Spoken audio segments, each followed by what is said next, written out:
Hello friends, welcome to my YouTube channel. In this video we will learn how to use BYROW function in Google Sheet. So here you will see I have this table. Okay, this is my employee name and this is their sales week wise. Okay, week 1, week 2, week 3 and week 4. Now I want to find out whether they met their target or not. Okay, in status. So we will use this BYROW function to find out. So how to do it? You have to just click equals to, then type BYROW. Okay, BYROW. Now it will ask for array or range.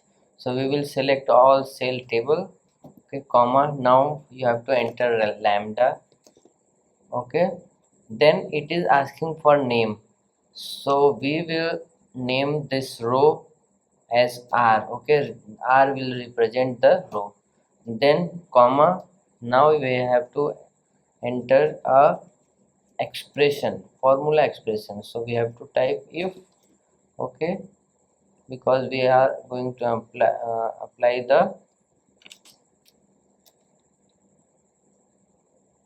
formula or condition. Then here you have to type sum. Okay, bracket R, bracket close. This means the sum of the row, okay, from week 1 to week 4 is greater than or equals to 5,000. Then target met. Okay, comma.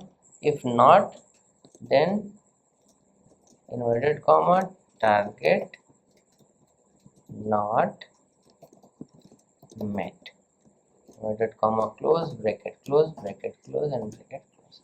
So just click on enter.